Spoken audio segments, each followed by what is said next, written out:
sa ating mga bulletin.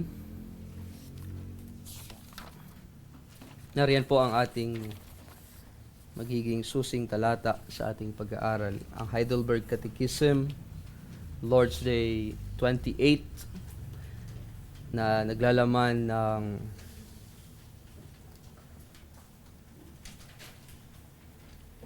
tatlong tanong at sagot. Yan ay ang tanong 75, 76, at 77. Sundan po ninyo ako ng inyong paningin sa ating pag-aaralan.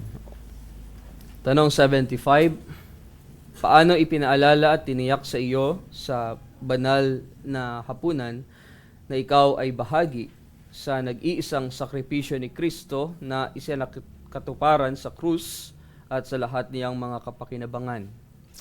Sagot, sa ganitong paraan na ipinag-utos ni Kristo sa akin at sa lahat ng mga mananampalataya na kainin ang pinagpira-pirasong tinapay at inumin ang kopang ito sa pag-alaala sa Kanya. Karagdagan sa mga pangakong ito, una, na ang Kanyang katawan ay inihandog at pinagputol-putol sa krus para sa akin, at ang Kanyang dugo ay nabuhos para sa akin, kung paanong tiyak na nakikita ng aking mga mata ang tinapay ng Panginoon na pinagpira-piraso para sa akin at ang kopa ay ipinahayag sa akin, at higit pa rito na Kanyang pinapakain at pinalulusob ang aking kaluluwa sa buhay na walang hanggan.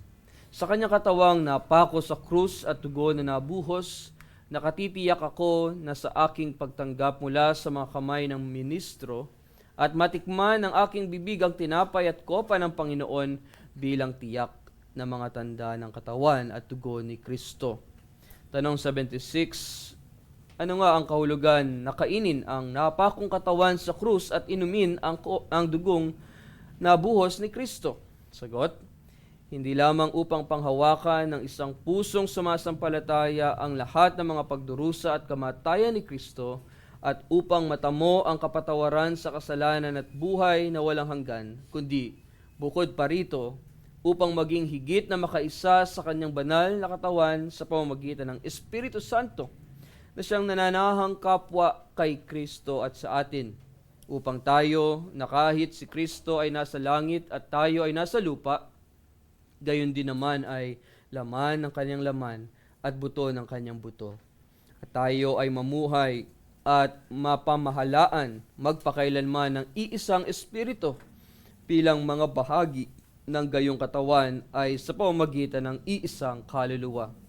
Tanong 77, saan ipinangako ni Kristo na may katiyakang palalakasin at palulusugin niya ang mga mananampalataya ng Kanyang katawan at dugo habang kinakain nila ang pinagpira-pirasong tinapay at iniinom ang kopang ito?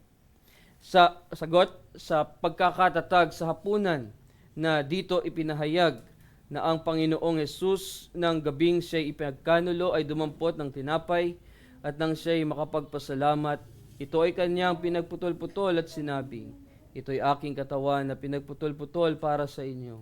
Gawin ninyo ito sa pag-alaala sa akin.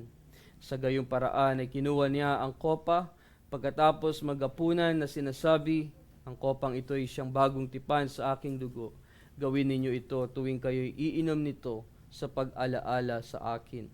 Sapagkat sa tuwing kainin ninyo ang tinapay na ito at inuman ang kopa, ipinahahayag ninyo ang kamatayan ng Panginoon hanggang sa dumating siya. Ang pangakong ito ay inulit ng banal na apostol na si Pablo, kung saan sinasabi niya ang kopa ng pagpapala na ating pinagpapala. Hindi ba ito'y pakikisalo sa dugo ni Kristo? Ang tinapay na ating pinagpuputol-putol, hindi ba ito'y pakikisalo sa katawan ni Kristo? Sapagkat may isang tinapay, tayong marami ay isang katawan, sapagkat tayong lahat ay nakikibahagi sa isa lamang tinapay. Atin naman buksan ang ating mga Biblia sa aklat ng unang Korinto. Ating babasahin ang Kapitulo 10, talatang 1 hanggang 22. 1 Corinthians chapter 10, verse 1 to 22. Ganito ang sabi ng salita ng Diyos: Mga kapatid, hindi ko nais na hindi ninyo malaman na ang ating mga ninuno ay dumaan sa ilalim ng ulap at silang lahat ay tumawid sa dagat. At lahat ay nabautismohan kay Moises sa ulap at sa dagat. At lahat ay kumain ng isang pagkaing espiritual. At lahat ay uminom ng isang inuming espiritual. Sapagkat sila ay umiinom sa batong espiritual na sumunod sa kanila. At ang batong iyon ay si Kristo. Subalit hindi nalugod ang Diyos sa karamihan sa kanila, sapagkat sila ay ibinuwal sa ilang. Ang mga bagay na ito ay naganap bilang halimbawa para sa atin, upang huwag tayong magnasa ng mga bagay na masama na gaya nila. Huwag kayong sumamba sa mga Diyos-Diyosan, gaya ng ilan sa kanila. Gaya ng nasusulat, na upo ang bayan upang kumain at uminom, at tumindig upang sumayaw. Huwag kayong makiapid, gaya ng ilan sa kanila na nakiapid. At ang namatay sa isang araw ay 23,000. Huwag nating tuksuhin si Kristo na gaya ng pagtukso ng ilan sa kanila, at sila'y pinuksa ng mga ahas. Huwag din kayong magbulong-bulungan, gaya ng ilan na nagbubulong-bulungan, at sila'y pinuksa ng tagapuksa. Ang mga bagay na ito ay nangyari sa kanila bilang halimbawa, at nasulat bilang pangaral sa atin at dinatnan ng katapusan ng mga panahon. Kaya ang nag-aakalang siya'y nakatayo ay mag-ingat na baka siya'y mabuwal. Walang tuksong dumating sa inyo na hindi karaniwan sa tao, subalit tapat ang Diyos na hindi niya ipahihintulot na kayo'y tuksuhin ng higit sa inyong makakaya, kundi kalakip din ng tukso ay naglaan ng pag-iwas upang ito'y inyong makayanang tiisin. Kaya, mga minamahal ko, lumayo kayo sa pagsamba sa Diyos-Diyosan.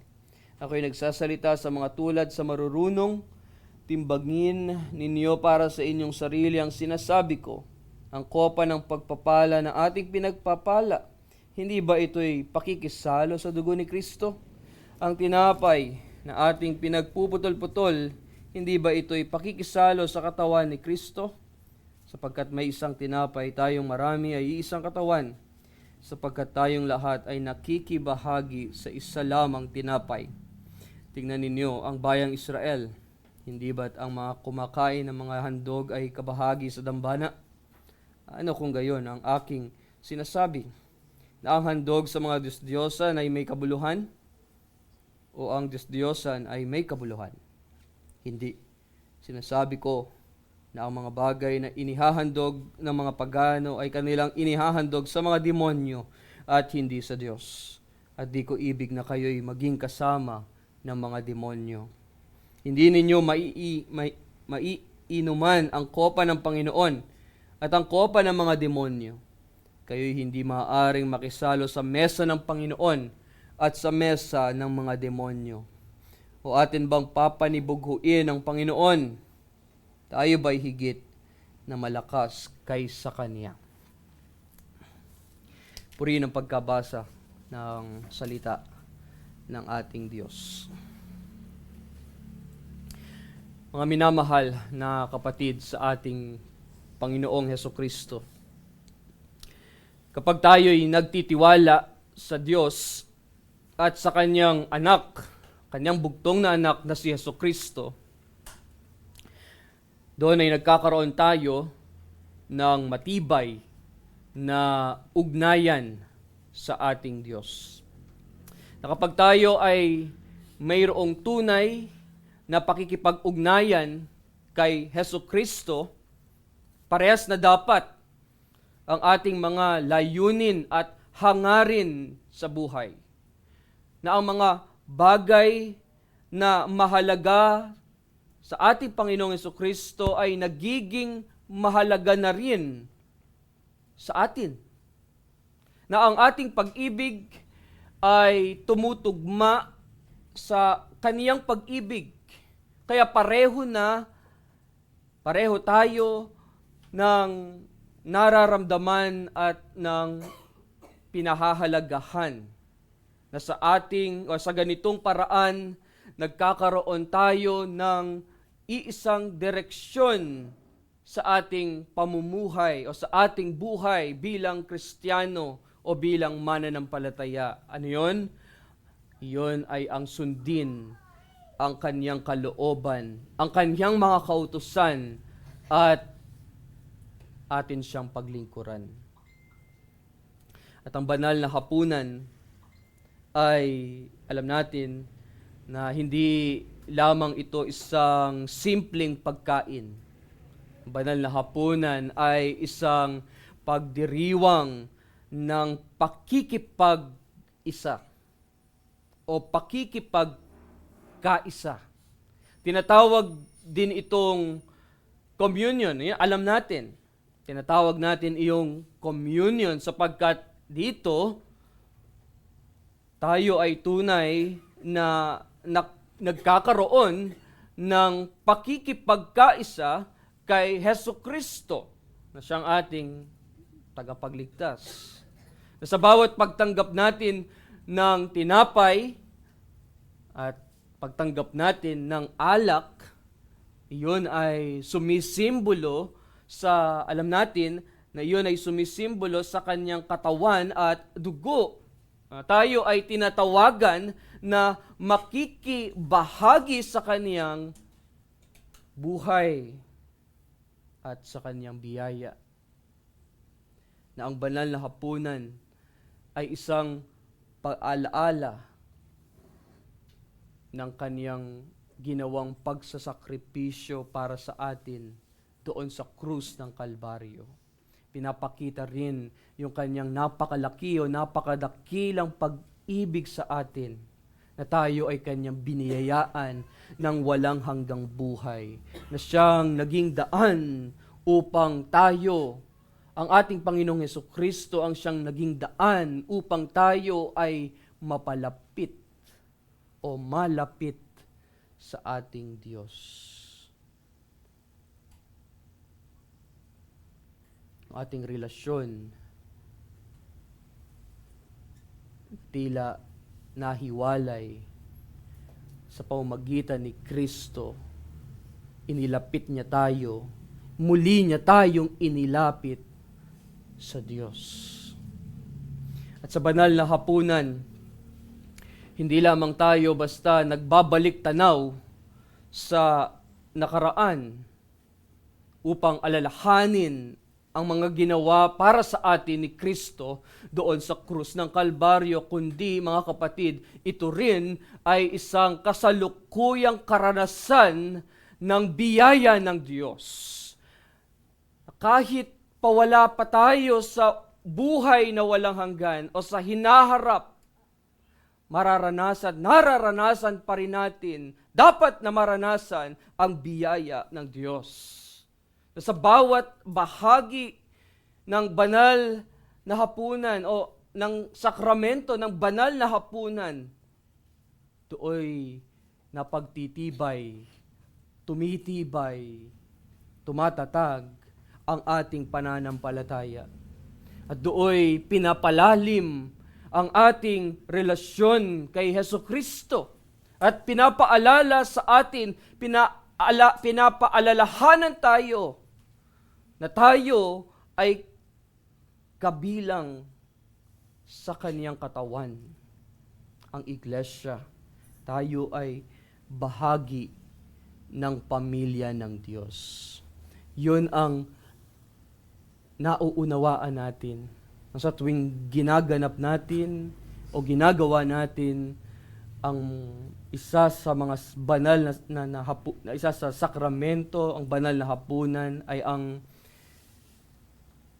masabi mo na ako ay bahagi sa katawan ni Kristo, bahagi sa pamilya ng Diyos.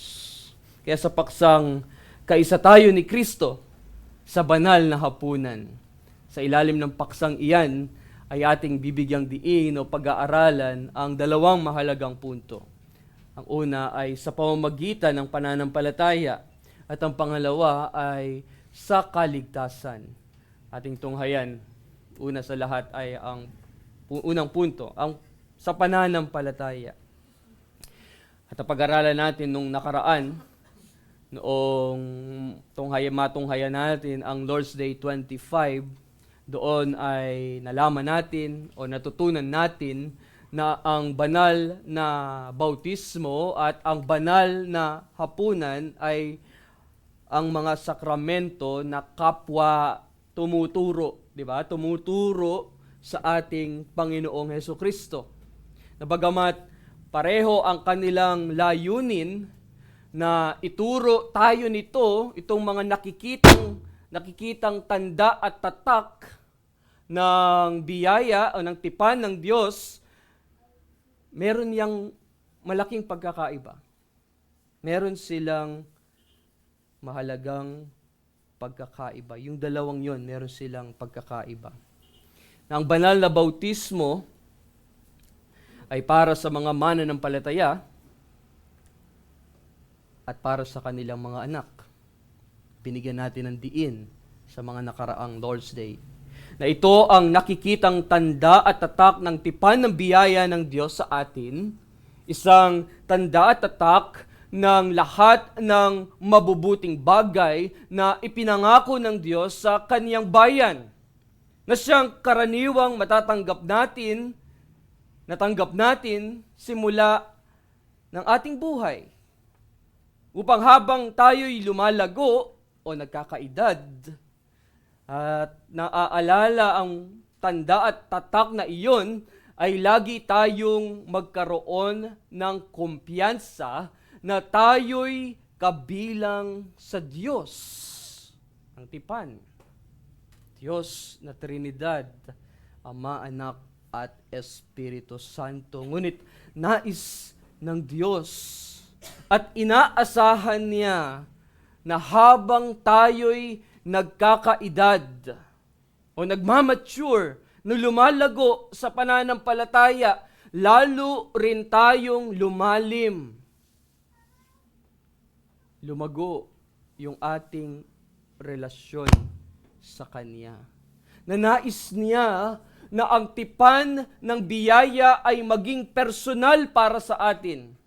Na ginagawa natin iyon ay sa pamamagitan ng pananampalataya. At kung sa Ingles, dito sa ating Heidelberg Catechism na pinag-aaralan sa Lord's Day 28, ay yung salitang embrace. Na sa ating salin, ang ginamit na salita ay panghawakan. Sa ibang salita sa Tagalog, yung salitang embrace ay pagyakap sa pamamagitan ng pagyakap. Saan? Pagyakap sa kaniyang mga pangako ng may tunay na pananampalataya at pagtupad ng ating pagkatawag bilang mga mananampalataya o bilang mga Kristiyano, tinawag upang tayo ay maging tapat. At kahit saan man tayo mapadpad, saan man niya tayo ilagay. At matapos ipakita ng Diyos ang kanyang mga pangako sa pamamagitan ng sakramento ng banal na bautismo, patuloy niya itong ipinapaalala. Patuloy niyang pinapaalala sa atin sa pamamagitan ng tinapay at ng alak.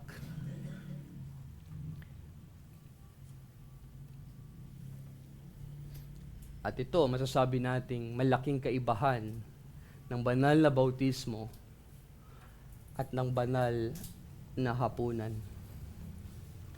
Ito ang malaking kaibahan. Ang banal na hapunan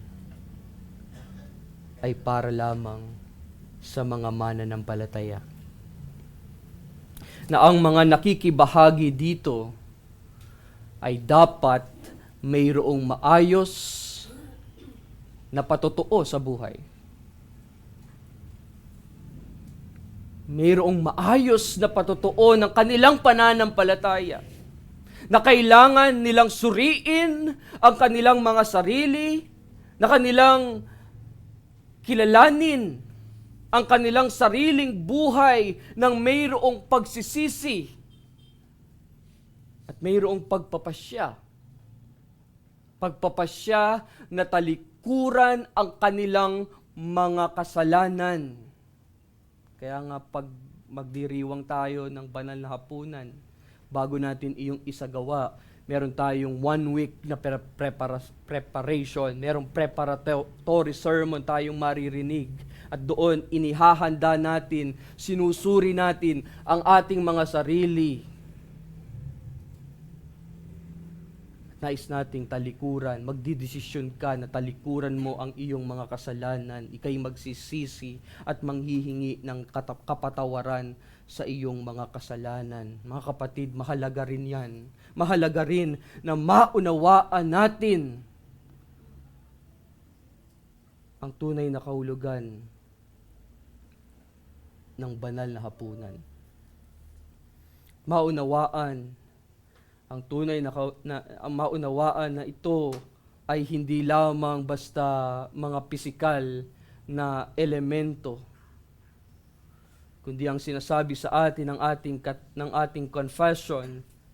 Sabi ng sagot 75 sa bandang dulo, sa bandang pinaka last phrase diyan, ang sabi, mga tanda ng katawan at dugo ni Kristo. Kaya nga, pagdating sa ating iglesia, may pagkakataon para sa tinatawag nating pampublikong pagpapahayag ng pananampalataya o yung tinatawag natin public confession of faith. Let's say, meron tayo rito mga kabataan. Let's say,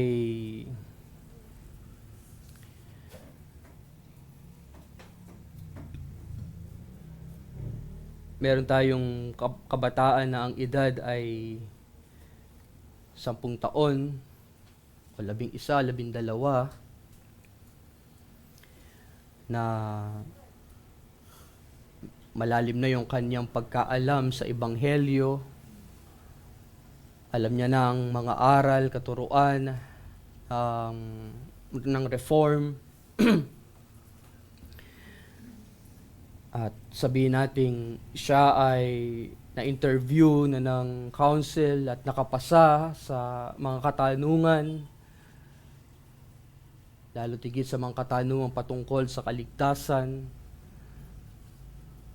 Alam niya ang mga mahalagang doktrina. Let's say, sabihin natin siya ay nakapagpahayag na ng kanyang pananampalataya. Yung kabataang iyon na 10, 12 na taon ay maaari nang sumali sa banal na hapunan. Bakit? Dahil sila'y nanampalataya na dahil sa biyaya ng Diyos at sa gawain ng Espiritu Santo, sila'y tumugon sa tawag ng Diyos sa kanilang buhay, na bagamat patuloy pa rin silang lumalago sa pananampalataya, handa na sila na kanilang italaga ang kanilang sariling buhay sa pagsunod sa ating Panginoon, na siyang naaayon rin sa tipan ng biyaya ng Diyos. Tinuturo din ito ng ating catechism sa tanong at sagot 76. Tinanong, ano nga ang kahulugan na kainin ng napakong katawan sa krus at inumin ang dugong nabuhos ni Kristo? Ang sagot, hindi lamang upang panghawakan ng isang pusong sumasampalataya ang lahat ng mga pagdurusa sa kamatayan ni Kristo at upang matamo ang kapatawaran sa kasalanan at buhay na walang hanggan. Kung inyong papansinin, meron dyan ng mga mahalagang salita. At yun ay ang salitang panghawakan at ang salitang pusong sumasampalataya. Dahil magkaiba ang pagyakap na walang tunay na pananampalataya kaysa sa pagyakap ng mayroong pananampalataya. Kaya mga kapatid, ang tunay na pagyakap ayon sa ating catechism ay dapat mayroong pusong sumasampalataya. Ibig sabihin, dapat nating yakapin ang ebanghelyo ng ating Panginoong Hesukristo ng mayroong pananampalataya na nagkakaroon ng kumpiyansa doon sa krus ng Kalbaryo na sufficient yon, enough yon, para siya ay maligtas sa kapahamakan sa impyerno. Na yung ginawa ni Kristo doon sa krus ng Kalbaryo ay siyang kaniyang natatanging pag-asa para siya ay maligtas. Na kinakailangang kilalanin natin ang ating sarili bilang makasalanang nangangailangan ng biyaya o ng awa ng Diyos. Na handa niya tayong patawarin, na tayo'y ganap, kumpleto, totoo, tunay, na tayo'y kanyang patatawarin dahil sa kanyang ginawa para sa atin, na siya ay namatay roon sa krus ng Kalbaryo. Kaya nga, sa ating formula, o yun sa ating form for administration of the Lord's Supper, sinasabi roon, at nais kong i-quote, sinasabi roon, siya sa atin ang bawat isa ang kanyang sariling puso kung tunay niyang sinampalatayanan. It's the word kung tunay niyang sinampalatayanan ang tapat na pangako ng Diyos na ang lahat niyang mga kasalanan ay pinatawad alang-alang lamang sa pagdurusa at kamatayan ni Hesukristo. Dahil alam natin bilang reform na mananampalataya, alam natin na ang pananampalataya kay Kristo, pananampalataya lamang ang siyang nag-uugnay, di ba? Yun yung nag-uugnay sa atin kay Kristo. Ang pananampalataya. Trito'y naalala natin ang sinabi sa atin ng ating Panginoong Hesus noong kaniyang itatag ang banal na hapunan. At alam natin sa Matthew chapter 26 to 28, Matthew 26 to 28, ang sabi niya ron, habang sila'y kumakain, ay dumampot si Jesus ng tinapay. Binasbasan niya ito at pinagputol-putol at binigay sa mga alagad. At sinabi, kumuha kayo, kainin ninyo, ito ang aking katawan. At kumuha siya ng isang saro at nang makapagpasalamat ay ibinigay sa kanila na nagsasabi, uminom kayong lahat nito sapagkat ito ang aking dugo ng tipan na nabubuhos dahil sa marami sa ikapagpapatawad ng mga kasalanan. Rito ay hindi niya sinasabi, hindi niya lamang basta sinasabi na kumuha kayo ng tinapay, kumuha kayo ng alak, kundi tinatawag niya tayo na ating panghawakan. Tinatawag niya tayo. Kapag ito na, ina-administer ang Lord's Supper, nangangahulugan iyon na atin, na pagka ibinigay sa atin, kinuha natin ang tinapay, kinuha natin ang alak, nangangahulugan niyon para sa atin na ating panghawakan ng mayroong pusong sumasampalataya saan?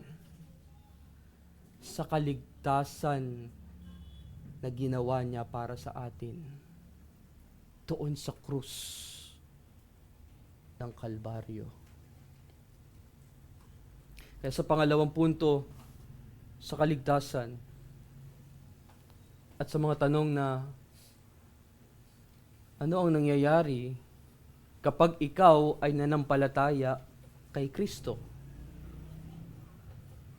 To, masasabi natin ng buong puso, masasabi natin na tayo ay ligtas, na tayo ay pinatawad sa marami nating mga kasalanan. Ngunit, ang tanong pa ay, paano ito nagaganap? O paano ito nangyayari? Paano tayo naliligtas?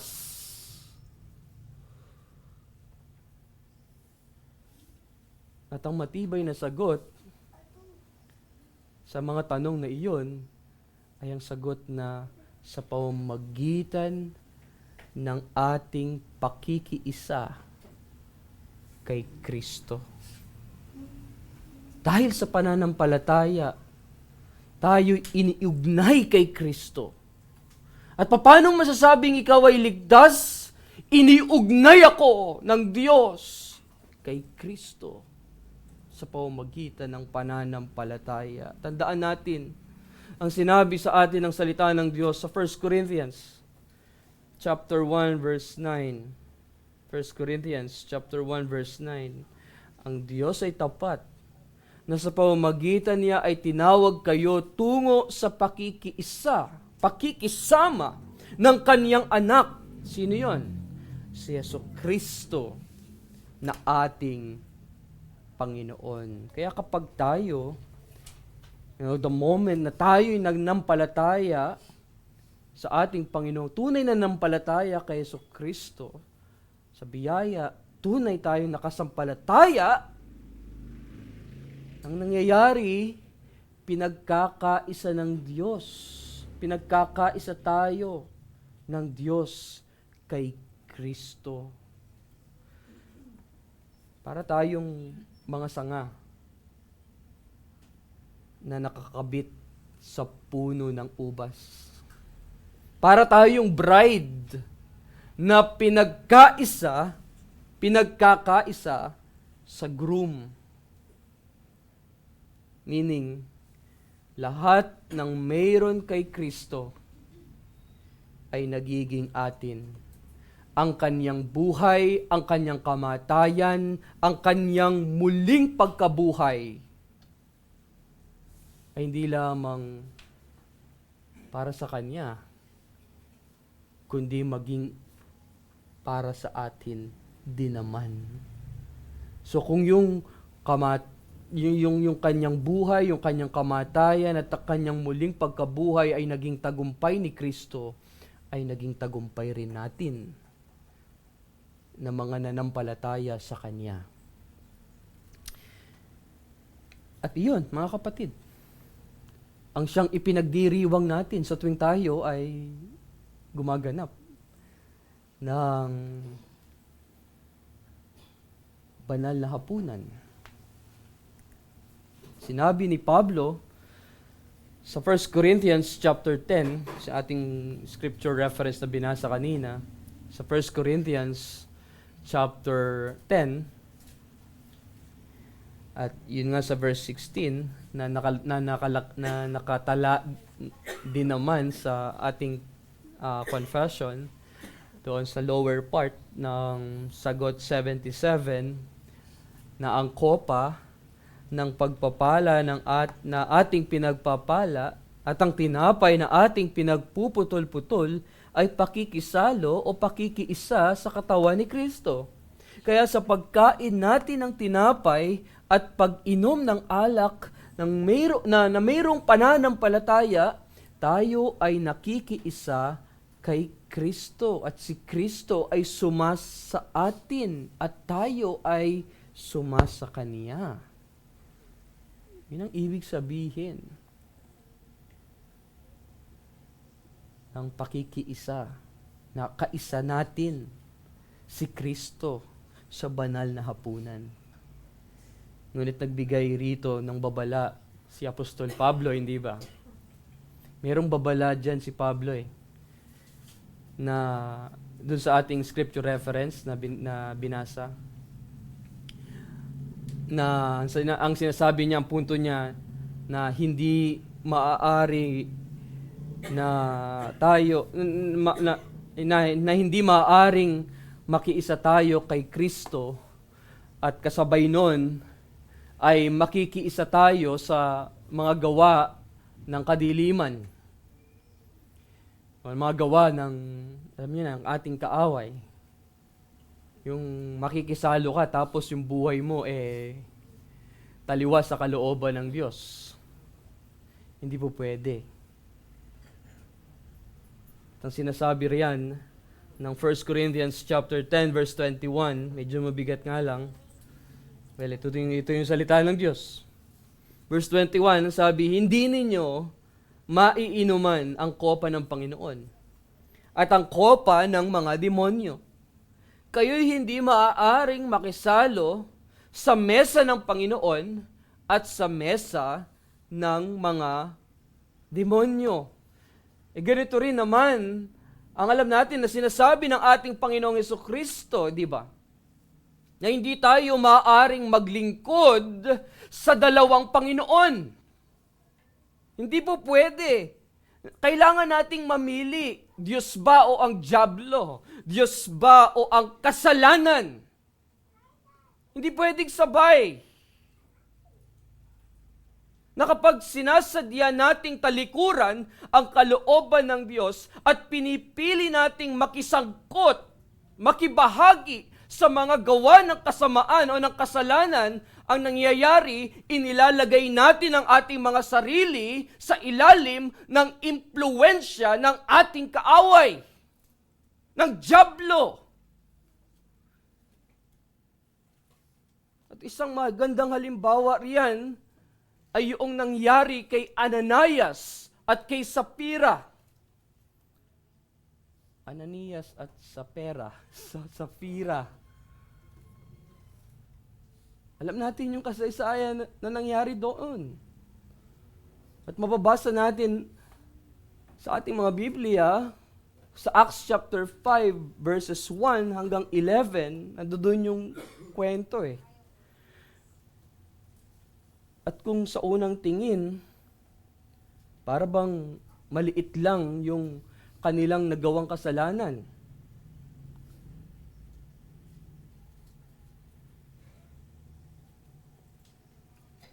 Ang nangyari, nagtira sila ng bahagi ng halaga. Nagtira sila ng bahagi ng halagang nakuha mula sa kanilang lupa. Ngunit sinabi nilang ibinigay nila ang lahat, yung kabuuang presyo. Yun yung kanilang ibinigay. Parang sinasabi nila, 1,500,000 pesos nabili yung property. At ito na yung kabuuang benta. Ito na talaga yung halaga. Ngunit ang totoo 1,800,000 pesos nila na ibenta yung lupa. At yung 300K na difference ng dalawa, 1.5 minus o 1.5M minus 1.8 million is 300,000. At yung 300,000 na yun kanila na. Sila'y nagsabwatan mag-asawa. Bumuo sila ng building komita. Pero pakatandaan natin na doon sa kanilang ginawa, pwede nilang itago sa tao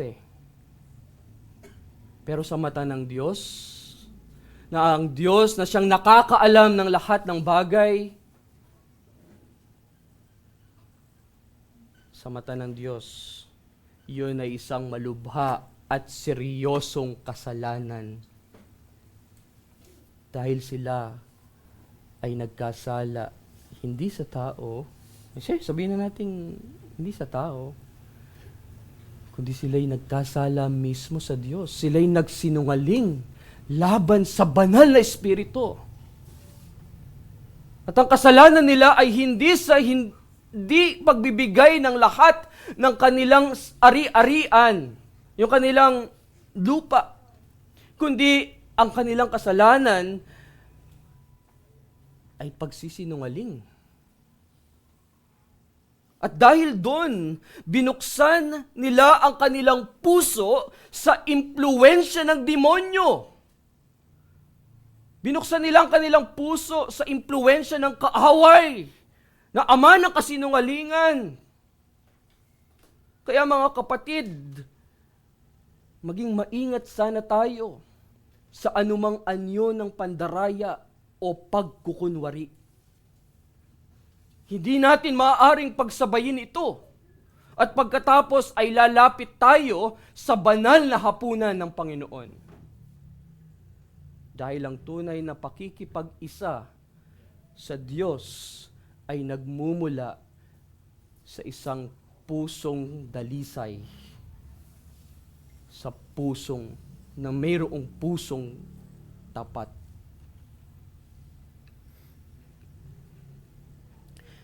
Sa aking pagtatapos,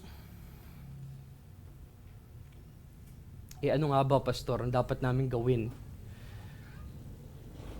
Upang kami, ay mas lalo pang mapalapit sa Diyos. At yun ang kasi ang mainam para mas maintindihan natin ang kahalagahan ng pakikiisa sa ating Panginoon ay ang mas mapalapit sa ating Panginoon. Anong dapat naming gawin? Meron akong 3 lamang na nailista. At alam kong mayroon pa kayong mga ideya. At ang 3 ito na aking napili ay una, para mas lalo tayong mapalapit kay Kristo, ang una nating gawin ay palagi tayong manalangin. Ayun naman ang utos niya sa kanyang mga alagad and even sa atin. Sabi niya, pray always. Manalangin kayong palagi. Nang hindi kayo manlupaypay, nang hindi kayo basta-basta matukso ng kaaway, na hindi kayo basta-basta mahulog, matawag doon yung masilo ng kaaway. Kailangan nating manalangin palagi. Tulad ng relasyon, kapag ang magnobyo, o ang mag-asawa ay hindi laging nag-uusap, kakaroon ng hindi magandang ugnayan. Mahalaga ang komunikasyon. Kaya patuloy tayong makipagkomunikasyon sa ating Diyos sa pamamagitan ng pananalangin. At ang pakikipag-usap naman ng Diyos, ito yung sagot. Babalik naman sa atin ang kanyang salita. Naririto ang kanyang sagot sa ating mga panalangin. Na sa pamamagitan ng panalangin, ang ginagawa natin, nagpupuri tayo sa Diyos, lumalapit tayo sa Kanya, nanghihingi tayo ng gabay, ng patnubay, humihingi tayo ng pagpapatawad sa ating mga nagawang kasalanan, tayo nagpapasalamat sa lahat ng Kanyang kabutihan. Pangalawa ay pag-aralan at sundin natin ang Kanyang mga salita. Pag-aralan at sundin natin ang Kanyang mga salita. Kaya nga kung nais nating malaman ang Kanyang kalooban, ang mga kalooban ng Diyos sa ating buhay, ay kailangan nating aralin at basahin ang Kanyang mga salita. Kaya nga, ito na naman, tatanungin ko na naman kayo, yung bawat isa sa atin, bawat individual, kumusta ang iyong personal devotion? Kumusta ang iyong personal devotion? Kanina, prayer. O, tanong natin, kamusta ang iyong prayer life? Kumusta ang iyong devotional life? O mga nanay, mga tatay, mga nanay, kumusta ang inyong family devotion?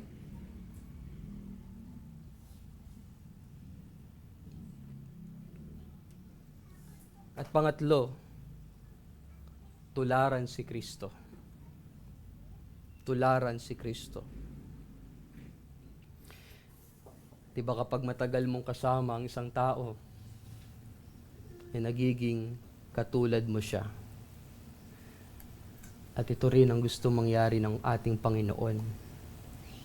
Ganito rin sa ating pakikiisa kay Kristo. Na habang tumatagal, habang lumalago ka sa pananampalataya, natututunan mong lakaran ang mga lakad ni Kristo sa iyong buhay. Diyan naman tayo tinawag na lakaran, lumakad kasama si Kristo. Kaya, huwag nating sayangin mga kapatid, ang pribilehiyong makiisa kay Kristo. Lumapit tayo sa Kanya sa araw-araw sa pamamagitan ng pananalangin. Araw-araw sa pamamagitan ng pag-aaral o ng pagbabasa ng Kanyang mga salita. Magkaroon tayo ng personal na devotion. Magkaroon tayo ng family devotion. At araw-araw, sikapin nating maging katulad niya. Dahil doon niya tayo tinawag ayon sa Kanyang mga salita. At pakakatandaan natin na sa ating sa ating buhay na pinag-isa kay Kristo, iyon ay hindi lamang para sa hinaharap. Ito din naman, gaya nga sinabi ko kanina, ito din ay para rin sa ating pang-araw-araw na buhay. Hindi lang sa future. Kahit ngayon, pwede nating gawin iyan. Sikapin na magawa sa pamamagitan ng biyaya. Amen. Tayo manalangin. Dakila naming Diyos, salamat po sa salita na ito na aming napag-aralan. Ang kahalagahan, O Diyos, ng banal na hapunan na kami sa aming mga sarili ay hindi namin basta-basta nakikita ang yaman nito. Nakikita namin madalas na kami ay kulang o kami ay makasalanan.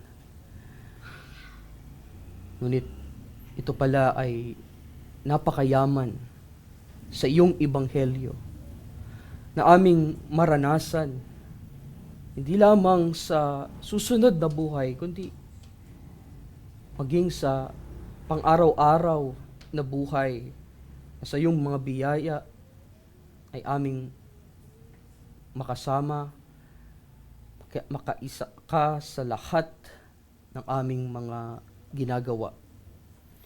Kaya, O Diyos, turuan mo po kami na palaging umasa sa iyong mga pangako. Umasa na kami ay kasama mo. Ikaw ay kasama namin sa bawat araw. Tunay nga na kami na iyong mga anak ay hindi mo iniiwan, hindi mo pinapabayaan. Kami kasama mo palagi. Ikaw ay kasama namin palagi sa buhay na ito hanggang sa buhay na darating. Kaya sa iyo lahat ng kapurihan at pasasalamat. Ito po ang aming panalangin sa pangalan ni Jesus. Amen.